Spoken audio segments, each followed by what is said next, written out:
Thank you for tuning in to the small little treat we have for you at the end of the season here at Baddy Cafe, the Baddy Dessert, where I bring in the champion, talk a little bit, and just leave my parting thoughts on this season.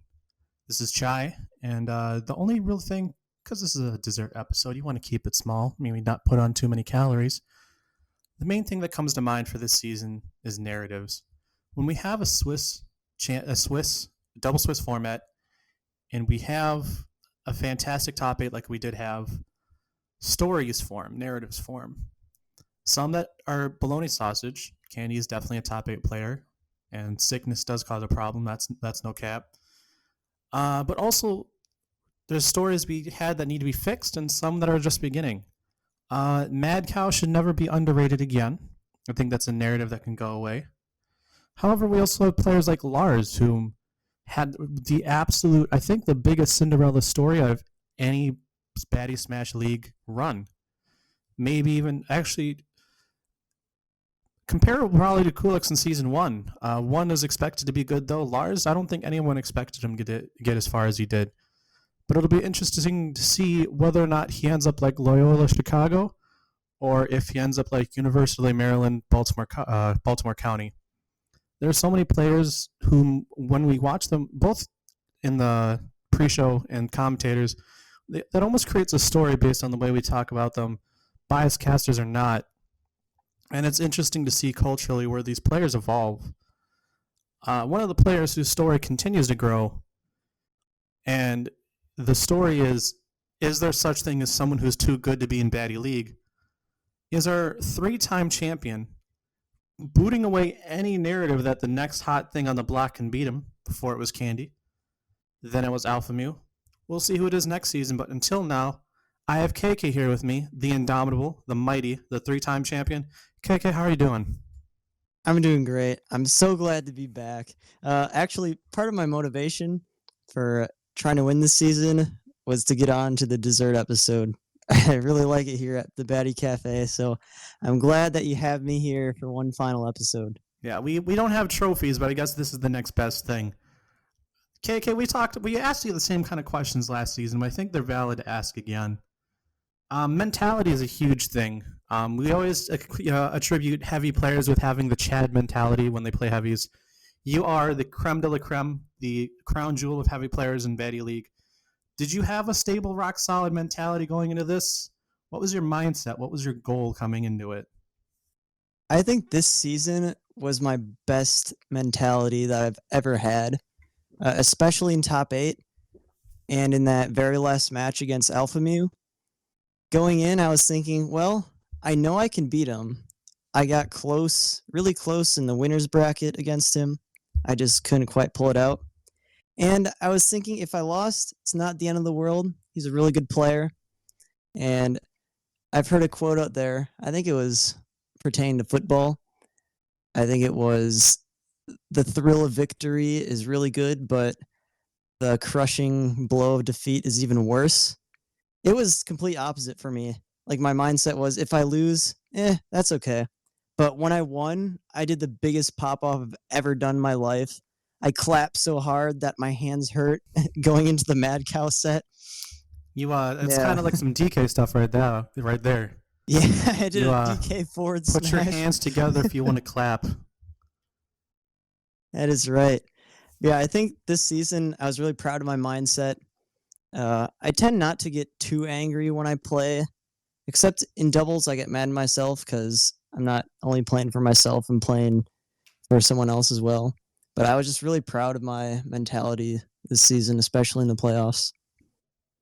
Now, going into this season, it's fair to assume that would it be fair to assume that your mindset, your goal, your realistic expectation was to win the season, or did you kind of have some doubts going into the beginning of the season?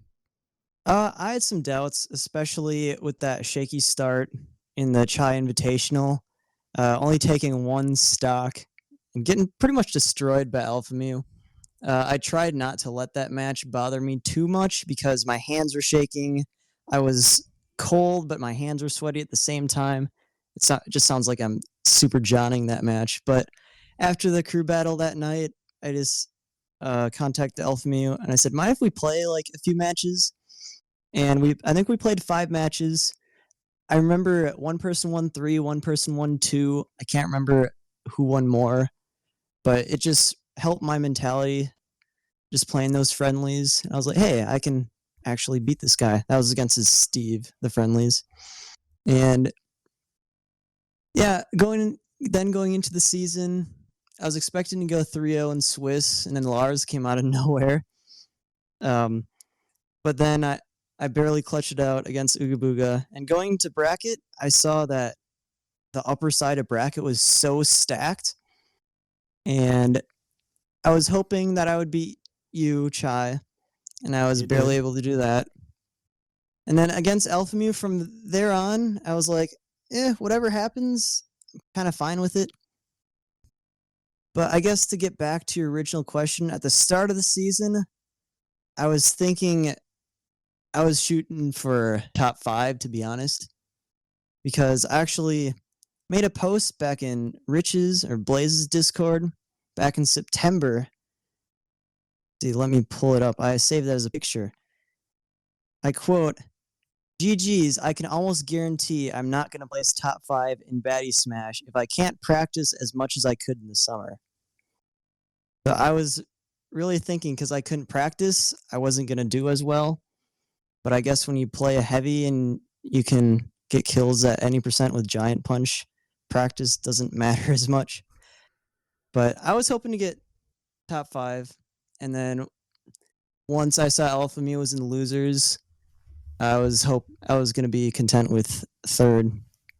But then I ended up beating him.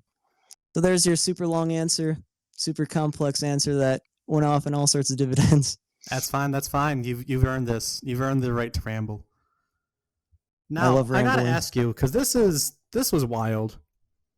If you were to poll, I think every player who made top 8 and try to have them place out how they saw the top 8 bracket going, I don't think anyone said they would have saw a rerun of season 3. Yeah, With I you don't and think so losers either. going against Mad Cow and reverse, winning it from losers. When you're talking to Mad Cow the second time, what's the conversations like between you two? Because I know Mad Cow can sometimes get silly and back and forth chats. So was there just some sort of like awestruck between the situation of are we here again? Yeah, I think his exact words right after the set against Alphamu, where I was back in grand finals, he said, well, look who it is. And we just, I guess, wanted to have a fun set.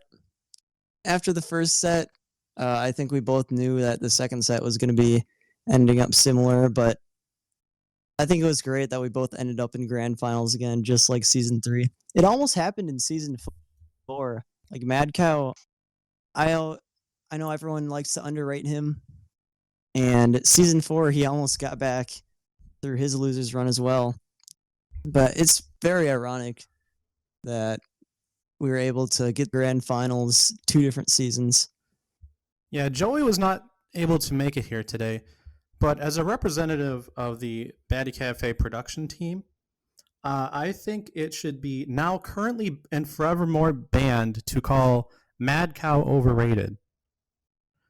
Mad Cow, if you do happen to listen to this, know that that is the sourest take in existence that aged poorly and it has a bad taste in both of our mouths. I'm willing to assume for Joey as well. You were talking Yeah, about. I have some advice real Go quick. ahead. So here's how you want to go up against Mad Cow. You don't want to fear Mad Cow, but you do have to respect him. If you don't play your best character against him, and if you don't take him seriously, he's probably just going to beat you. We saw that Alpha in the second set. Mew. Yeah, that You was picked Ganondorf. What the you did. hell? And Pac-Man and the Steve at the end, he was going for his crazy stylish offstage combos, and it nearly freaking worked too.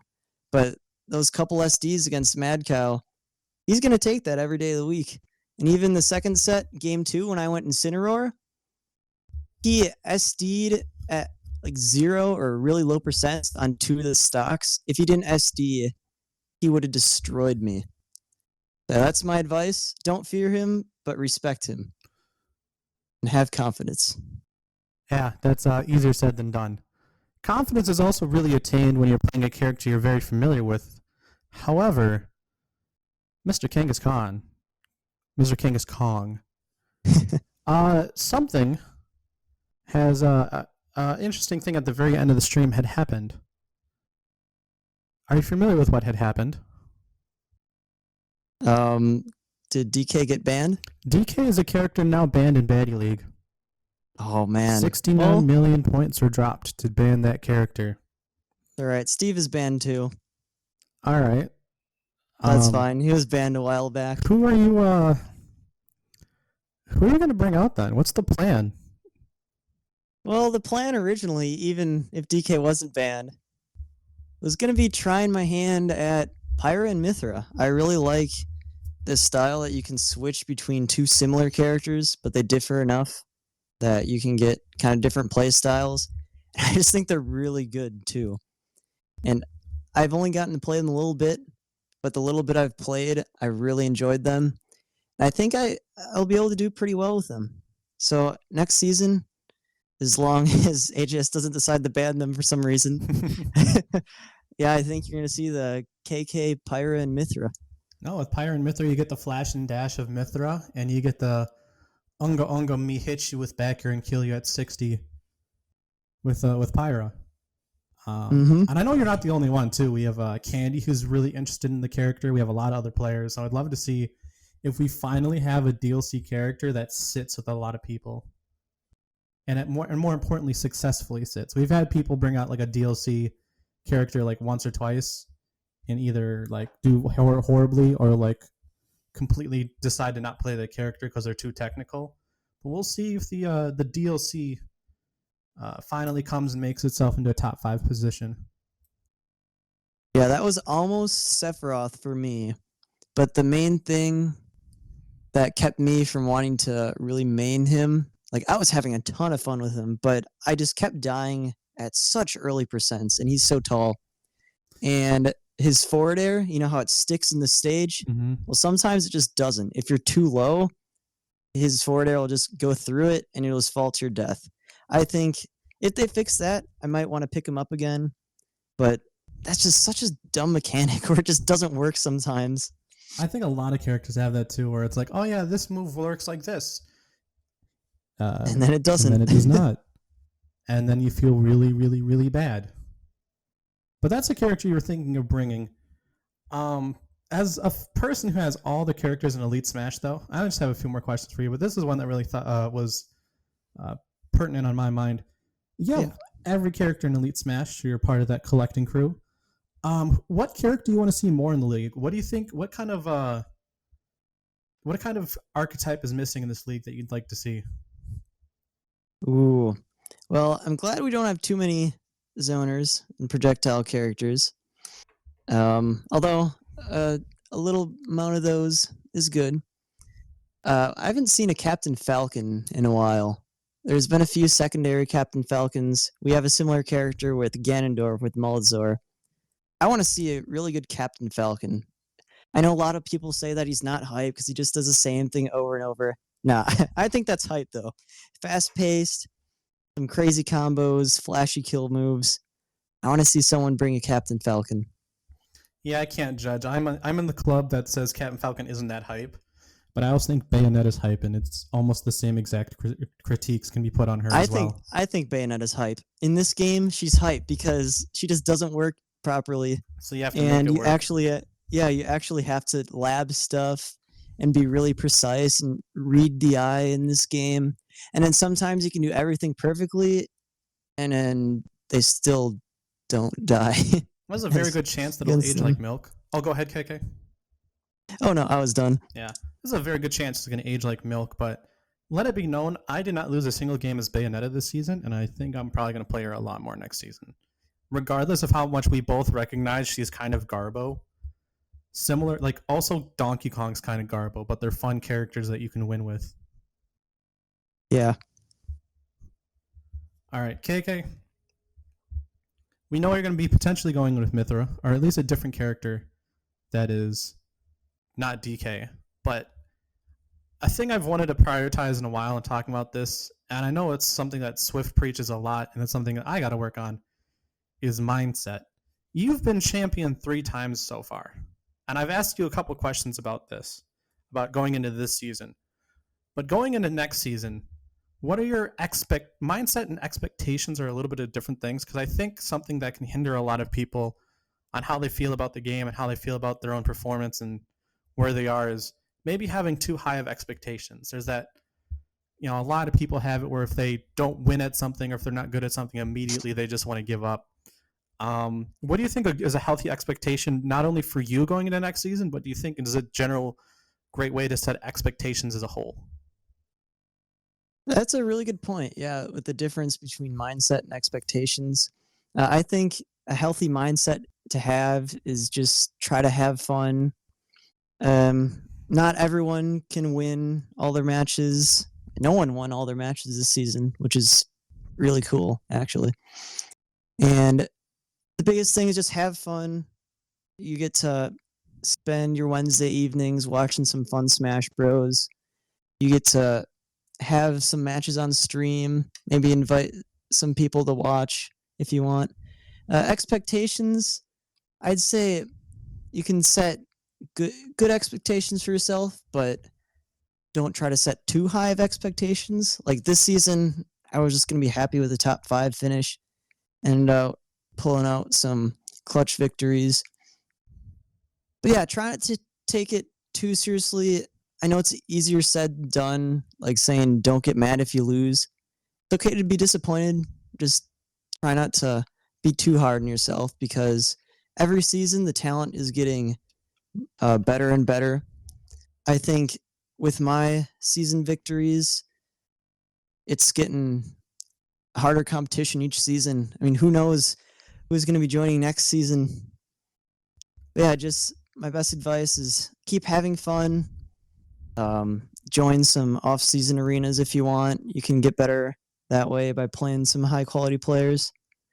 Yeah, the main thing, I know I've said it like 10 times already, but have fun and try not to take losses too seriously, because there's a lot of good talent nowadays. Lastly, it is your reward to be on this show, to be on the dessert episode. So instead of just a minute or two to ramble and have your stump, take as much time as you want. If you go on for hours, I'll cut you down in the editing process. But I kind of want this to be a completely unedited episode. So now's your time. KK, Oh, what do you want to tell the people? This is what you fought I love for. rambling. I love rambling so much. I actually have top 8 bracket pulled up right now, and I want to go through it and point out some really key moments that decided this season. So right away, I'm going to pull it back to last week, Mad Cow versus Blaze. That was one of the closest best of 3 sets we've ever had. And if that went the other way, this bracket is totally different, because that sends Mad Cow into losers right away. And Mad Cow doesn't beat Lars. And who knows, it might be Lars against Alpha Mew in winners semifinals. And as we know, that's not how it turned out. Mad Cow ended up beating Alpha Mew to get the grands. So if Mad Cow doesn't beat Blaze, it's a whole different bracket. Now let's see. There was another close match this week, Maldsaur versus Blaze. I don't think that would have determined too much difference besides their placings, because I think I was going to beat either one. But shout outs to that match. That was a really close one. A reverse 3-0, I believe. Let's see. Obviously, we have... Oh, I guess that was winners finals. Alpha Mew versus Mad Cow. Like I said, you gotta respect Mad Cow and play your best character against them. Alpha Mew went for some crazy stuff. It would have been amazing if it worked, but he ended up SDing and didn't get the chance to play him again. Let's see. Shout out to Duds. He played really well on championship night. Unfortunately for you, Chai, he did get that 3-0. He sauced me. He did. I don't think that's anything to be ashamed about, though, because he is the season 1 champion. I am going to John on this so hard. I had the bracket luck that Blaze had last season. You really did. Yeah, I know I like to say that Otterbotter had really bad bracket luck in Swiss. Those are some tough matchups. But Chai had really, really bad bracket luck because round 1, he faces the 2-time champion. 3-time. Now 3-time, but then it was 2-time. And then round 2, regardless of that outcome, he either plays Duds, who is the only other champion in this season, or Alpha Mew, arguably the best player in the season. So that is, RNGesus was not in your favor, my bud. That's perfectly fine. You had your goal of just making top 5. My goal is top 8. Yeah, and you got that. Do you have any more on the bracket you want to talk about? I know you brought it up for a reason. Yeah, I guess a little bit. Lars, that was a big story this season. Beat Maldsaur round 1 in a close 2-1. But then Mad Cow 3-0'd him. Another reason not to underrate Mad Cow. And I think Lars, was that when he was playing the 2 down, 2 to go with that tag? No, he dropped the tag. That last week. That was last week. Yeah, I don't think he didn't. He did not take him seriously. He took him seriously, but Mad Cow just played better in that set. Shout out to Mad Cow again. Man's an anomaly. Yes. If he just bothers to practice in the off season, I think we have like a PGR 100 player. I mean, I think his style, it wouldn't benefit too much from practicing. He just takes it slow, throws his stuff, and hits you with the belly. I don't know if there's too much to practice with that, because what he does is he plays patiently and it works. And then Duds loses round 2. Duds got the run back against Lars. I think Duds' mentality was really good Wednesday night, because he got the 3-0 against you and 3-1 against Lars. And let me tell you, in my set against Duds, game 3, right after game 2, I stomped him pretty bad in Northern Cave. And in game 3, he just says, run it back. I'm like, oh geez, the same thing, really? Your season is going to come down to a run back? And then he destroyed me game 3. That was insane. I think if I didn't get that comeback game 4, I honestly think he might have been able to beat me in game 5. He might have been a little too shook. Yeah. I mean, I still had a positive mindset because I know I can beat him if I'm playing well. Yeah, that punch was just so huge. And then obviously, losers finals, me versus Alpha Mew. I got pretty lucky that he played the Ganondorf. I think I said, are you going to try any of your heavy counters against me? And he said, tempting. And then right as I saw Ganondorf, I said out loud, oh my gosh, it's a gift. Basically handed me that game 1. I think the set might have been a little bit different if it was Greninja against season, DK. didn't it? Against Alpha Mew? No, someone gifting you by playing a bad heavy game 1. Yeah. Yeah, I wonder who that could have been against. And then grand finals, obviously it was pretty one-sided. Well, that's what the games would show. In the first set, it was a 3-0, but the games were pretty close. We each had some SDs, but I have a really good mindset against Mad Cow because K-Rool is one of my favorite matchups is DK. And I just know I can beat him. So usually when I know I can beat someone, I do. And if I think I can't beat them, I usually don't. Yeah, that's me going through the bracket. I just have some final shout-outs. Shout-outs to everyone on the production team, to our streamers. We got Duds helping out with the stream, and obviously Zed and AJS0, making sure everything running smoothly on their streams. And our commentators, Duds again, and you and I, Chai, and KK, and Candy Jack, all on commentary, and T2 Slade with the return. GOAT. In the bracket, yes. AJS0 and T2 Slade is my favorite commentating duo, and I'm sure I'm not the only one. I think the only one that's close is Albino Joe versus Zed. I think that's like the 1A, 1B. Albano Josette Yeah. and T2 AJS are like the 1A, 1B best commentating blocks. So many iconic voices. And shout outs to Candy Jack, making the weekly highlight videos. I wasn't able to do it this season because wouldn't have enough time because of college classes. And he stepped up and made some good and entertaining highlight videos with some fun edits as well. And shout outs to you guys, listeners. Thanks for tuning in to all these Baddy Cafe episodes. And shout outs to all of our Baddy Smash players. We wouldn't have a season without you. Let's hope we can get even more players next season. Maybe get some returning players. God, I'd love to see G Harris or Mekati. I want the Harris brothers back. I've heard rumors that G Harris might be back next season. I have. There's only 2 people in this league. Or there's 3 people in this league I haven't beat now. Like, in any form of competition. It's you, it's Mekati, and it's Alpha Mew, and I want to reduce that checklist a little bit. You have beaten me in 2 crew battles. Yeah, that doesn't count. I didn't even face against you in those. No, you actually did. In New Challenger, the first crew battle, you took my final stock. That is true. But no, you know what I'm talking about. Crew battles don't count. Anyway. If you insist. Yeah, KK, again, congratulations. That's going to do it.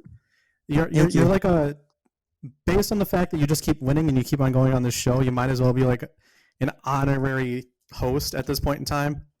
It's like, third member. Please, someone get this man off the show. Someone take down the champion. I'm pretty sure KK, with the healthy of mindsets, the clutchest genes, and Baddy Smash, there's a good chance we'll see you here again next season. But for now, congratulations. You earned it. Thank you very much. It was great to be back in the show once again. All right. Until next time, this has been Chai. And 3-time champion, KK. And as always, no Johns.